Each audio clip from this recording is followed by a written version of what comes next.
chonga ngenga kujiuliza hivi ni kweli kwanza kuna watu wanatumia wenzao kama mtaji kisiasa? Mimi najua wanasiasa wanatumia watu kama mtaji. Ila kwa nini watumiwe watu wa kijijini eti kudai kwamba eti uelewa sio mkubwa? Ni kweli hizi hapa ngenga wao wakizichonga wakieleza kuhusu madai hayo na kufafanua kwa nini wanasema hivyo, ni kweli au si kweli. Na kukumbusha ngenga si mtizamo wa kituo, si msimamo wa kipindi, pia ni mitazamo binafsi ya wachonga ngenga. Huyu hapa Samson Charles akizichonga ngenga. Ngenga za siasa. Ngenga za siasa. Hizi ni ngenga za siasa. Mwenyeji wako ni mimi Samson Charles. Wapiga ngenga za siasa wamekuwa kikishutumu Chama cha Mapinduzi kuwadanganya wananchi wa vijijini ambao baadhi yao wakiulizwa rais ni nani wanatamka rais wa awamu ya kwanza Mwalimu Nyerere, wakimsema kwamba ndio rais. Wananchi wa vijiji ndani ya vijijini huko, na wapiga ngenga wakiona kwamba CCM wanalea ujinga wa wananchi wa vijijini ili waendelee kuwadanganya.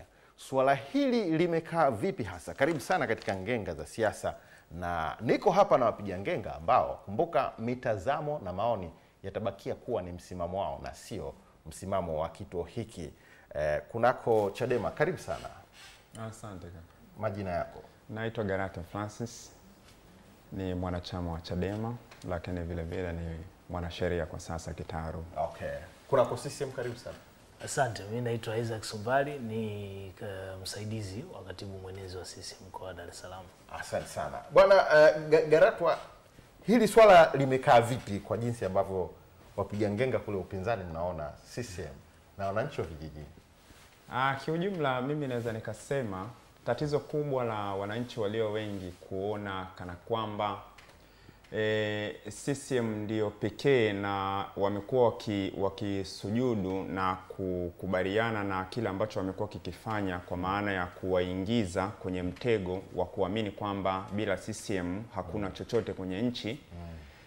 Tatizo kubwa ambalo limesababisha hii hali kuweza kuendelea mara zote kwa zaidi ya miaka 60 tangu uhuru ni kutokuwepo kwa elimu ya uraia kwa wananchi kuhusiana na masuala ya chaguzi mbalimbali ambazo zinafanyika kwenye nchi yetu, lakini kuhusiana na masuala ya utawala kwa ujumla.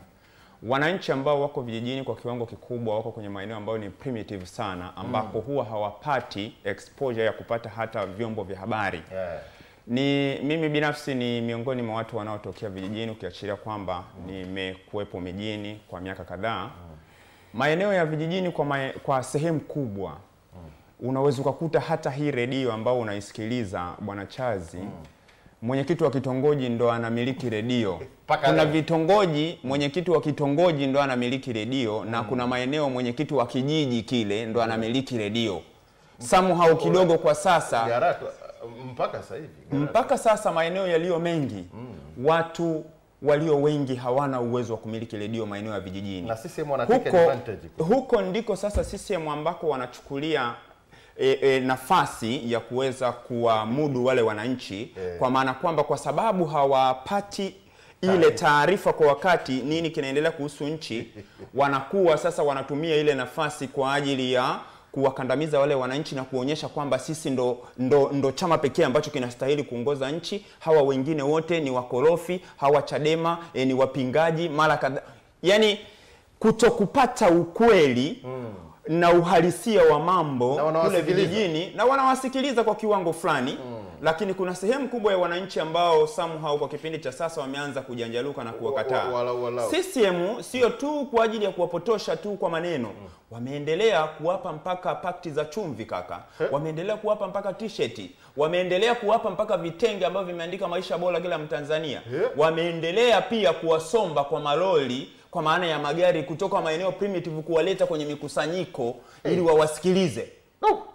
Sio tu kuwasomba na maloli kaka. Wanawaletea mpaka chai za rangi na mandazi ili kusudi wawasikilize. Yani ni vitu vya ajabu huwezi kuamini. Kwanza niseme tu ukisema Watanzania wengi wa vijijini wajinga ni kuwatusi Watanzania. Ni kuwatukana Watanzania. Sasa Chama cha Mapinduzi kwa hiyo atengue kauli. Atengue kauli. Tumesema Watanzania wa vijijini ni wajinga. Tumesema Watanzania wa vijijini bado uelewa wao haujawa wa kiwango cha kulingana na watu walio Watanzania uelewa wao bado ni mdogo, ni kuwatusi. Chama cha Mapinduzi kinaamini kwenye usawa na utu. Moja ya kauli za kutoeza utu ni kuambia watu wanaoelewa mdogo. Wewe Chazi sasa hivi mtu akwambia unaoelewa mdogo unajisikiaje? Mimi ambaye naongoza nyinyi. Itabidi niwaulize nyinyi ambao naongoza. Sasa nataka kusema ni kwamba kwanza ngoja kwanza. Kwa atengue kauli yake. Na kama hata tengua maana yake kwamba Watanzania ambao leo kumwambia Mtanzania wa kawaida hana hata redio. Chazi ukienda pale BOT BOT miamala ambayo inafanyika. Chazi, tunaposema uelewa mdogo tunakuwa tunamaanisha kile kiwango cha hali ya chini cha kupata ufahamu wa mambo kwa kiwango kinachostahili. Sio tusi. Badala yake ni hali ya kupata taarifa kwa kiwango kinachostahili. Huyu ni mwanasheria na najua uko pale UDSM pia unapiga mambo. Anajaribu kuiweka sawa hoja yake. Sifikiri hivyo kwa sababu kwanza wao wanaamini kwenye kuwadogosha sana Watanzania. Wao Chadema. Sasa mimi nije kwenye hoja ya msingi ni kwamba huyu anasema Watanzania wengi wanauelewa mdogo, sisi imekuwa kitumia hiyo loophole. Wanaamini wao wamekamata maeneo ya mjini kwa sababu sasa wanauelewa mjini. Mimi nikuulize tu swali dogo. Chadema mara ngapi wamehamasisha maandamano maeneo ya mijini? Walipata watu? Hapana, si kweli. Kama walipata watu, Magomeni pale Mbowe alikuwa peke yake na mtoto wake pale. Ndio ile ilikuwa serious. Alikuwepo pale. Sasa mimi niseme tu kwamba hawa amesahau. Ana uwezo wa kukujibu hoja. Amesahau ya kwamba maandamano ambayo yameitishwa upande wa mijini yamekuwa yakifanikiwa kwa kiwango kikubwa sana, na maandamano ya mwisho, achana na hicho unachokisema kuhusu Magomeni.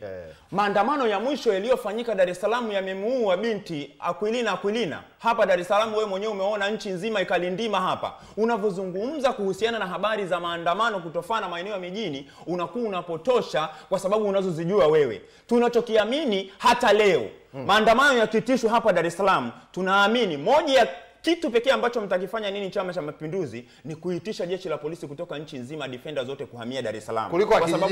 Kwa sababu tu Chadema imeitisha maandamano. Kama wanafikiri kwamba watu wa vijijini ni wajinga na wao wanauelewa kuwaelewesha watu wa mjini, kwa nini wasiende kuwaelewesha watu wa vijijini? Hilo ni swali tu la kujiuliza. Kama ndivyo hivyo, maana yake kwamba hata wao tu Chadema uelewa wao ni mdogo. Ndio maana wamengangana. Jana tu Chama cha Mapinduzi wamezundua kauli, wanasema kazi utu. Kazi na utu. Kazi na utu upi? Jana wakati wanazindua kauli Dodoma ya kazi na utu, Dar es Salaam tuna msiba wa Profesa Sarungi. Ni kiongozi gani wa serikali wa nafasi ya juu umemuona pale kama kweli tunakwenda na kazi na utu ambaye amekuzulia msibani? Ngoja, huyu labda hafuatilii. Mwanasheria pole, kwanza nikupe pole, hafuatilii vitu. Kitu cha kwanza, wewe Liziwani amekuwepo pale. Ni waziri, ofisi ya rais anashughulikia mambo ya vijana. Alikuwepo pale, ofisi ya waziri mkuu alikuwepo pale kumwakilisha rais. Dr. Jakaya Mrisho Kikwete, rais mstaafu na mwenyekiti mstaafu wa Chama cha Mapinduzi, ameenda kwa profesa. Mtu mzito. Ni mtu mzito. Wamekuwepo pale viongozi wengi tu wa serikali walikuwepo pale. Alafu na mwenyekiti wa Chadema. Mbona umtaji? Yeye mwenyewe hajui kama mwenyekiti wake alikuwepo pale. Issue ni kwamba Profesa Sarungi. Tunapomzungumzia Profesa Sarungi ni mtu muhimu sana kwenye masuala mathalani ya huduma za kiafya kwenye nchi hii. Tulitegemea hata waziri mwenye dhamana wa masuala ya afya, hata msaidizi wake awepo kwenye lile tukio la kumsindikiza na kuuaga mwili wake pale Kalimjee. Lakini unaweza kuzungumzia unamzungumzia Kikwete ambaye amestaafu, ametoka maybe nyumbani kwake kama binadamu wa kawaida tu kwa ajili ya utu wake binafsi, kwa ajili ya kuhudhuria pasipo mamlaka ya serikali. Tunahitaji kuona uwakilishi wa serikali ambao hawa ndio aliwaambia Chalamila jana kwamba wanapenda kujitafutiza maneno wakati watu wameshafariki. Chadema mmeshawahi kwenda kwa Profesa Sarungi hata kwa unapomzungumzia Ridhiwani Kikwete pamoja na mzee Kikwete kwenye msiba ule, huenda wameenda kama familia. Sio, amesema jana Ridhiwani jana akasema anamwakilisha rais. Jambo lingine la pili ya muungano. Mpira ulikuwa ni wake. Huu muda tuulinde wa Sumbali. Naam. Jambo jingine la kuzingatia ni kwamba msiba ni tukio la dharura. Haliwezi kuzuia mipango mingine, vikao vingine au shughuli nyingine ziendelee. Inaweza kama mmemkuta kwa mfano msiba wa Profesa Sarungi umetokea tayari, Chama cha Mapinduzi kina kalenda na plani zake. Lakini kwa kuthamini, kuonyesha utu, Chama cha Mapinduzi kupitia mwenyekiti wake ambaye ni rais wa Jamhuri ya Muungano kimemtuma waziri wa vijana Ridhiwani amekwenda pale. Na hajaenda kama familia kama anavyosema. Lakini ajue tu kwamba mahusiano binafsi ya Jakaya Kikwete na Profesa Salungi hayamuondolei Jakaya. Tunachotaka kusema ni nini kwenye swala la kazi na utu? Tunachotaka kusema ni nini kwenye kazi na utu? Tukiachana na swala la msiba ambalo sasa amejikanyaga, sawa, wacha ni mwachie. Tunakwenda kuzungumzia habari ya mauaji yanayotokea nchini. Unapozindua kupitia halmashauri kuu ya Chama cha Mapinduzi, unazindua kauli ya kwenda kwenye uchaguzi mkuu wa 2025 ukisema kazi na utu, na ili hali kila leo kukicha watu wanatekwa, watu wanauawa, watu wanapotezwa, watu wanateswa. Huo utu ambao unakwenda kuambia watu wakati wa kuomba kura za uchaguzi mwingine wa kutaka urais, ubunge na udiwani, sijui huo utu ni wa namna gani. Hauwezi kutueleza habari za kazi na utu katika mazingira ambayo Deonis Kipanya haonekani leo ni mwaka kadhaa, karibia miaka miwili, katika mazingira ambayo leo tunavyozungumza hapa mimi na wewe Chazi, watu kama vile huyu kijana wa Mwanza wa Misungu amepotea juzi. Bwana mdogo sijui anaitwa nani, nimemsahau kidogo kwa jina. Nafikiri umeona mkuu wa mkoa wa Mwanza anasuguana na watu pale Mwanza kwa ajili ya kumtafuta. Kuna kijana wetu hapa wa Bavicha mkoa wa Kichama wa Temeke amepotea katika mazingira ambayo kelele zinapigwa. Watu wa TLS wametoa orodha ya watu ambao wamepotea na kuuawa, watu zaidi ya 80 na kitu zaidi TLS. Sasa ule utu unaozungumzwa katika kipindi ambacho taasisi kama TLS, chama cha wanasheria Tanganyika, inatoa orodha ya watu zaidi ya 80 wametekwa na kupotezwa katika nchi, alafu unakuja kutuambia kwenye kampeni za uchaguzi kwamba kazi na utu, na watu wanapotezwa na watu wanauawa, watu wanatekwa na watu wanaumizwa katika mazingira hayo. Tupe muda. Hakuna majibu kwenye chama. Chama Chazi, chama ndicho kinachobeba dola. Chama ndicho kinachoisimamia serikali. Kama chama kinashindwa kuwatetea watu, kimepoteza direction. Ngenga za siasa.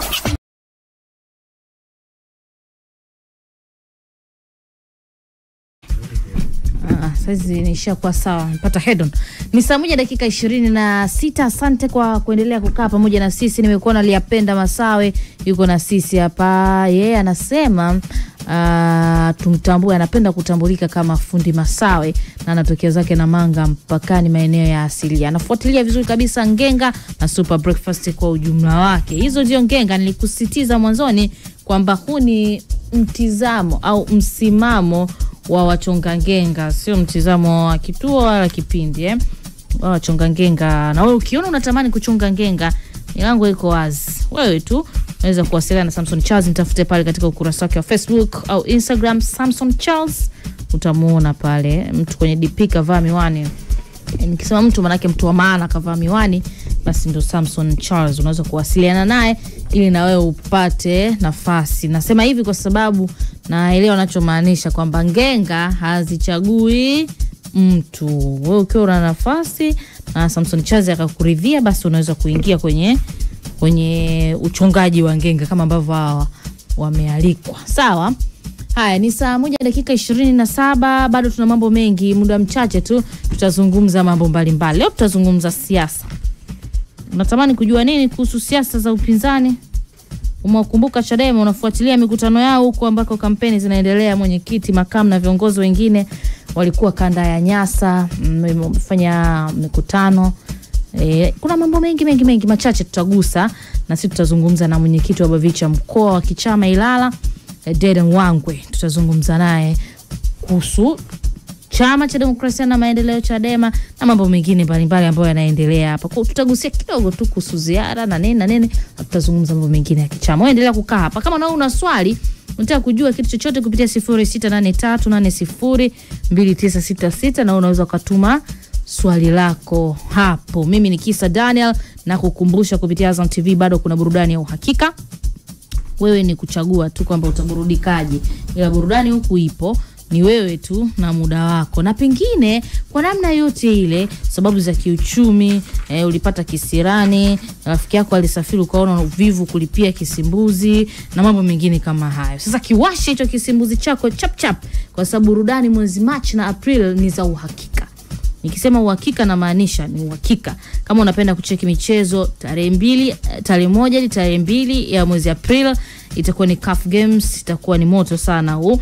Tarehe 21 hadi 27 itakuwa ni Muungano Cup 2025, hiyo ya mwezi April Lakini tumeshuhudia mechi mbalimbali. Juzi tu tulicheki mechi ya Morocco na Tanzania.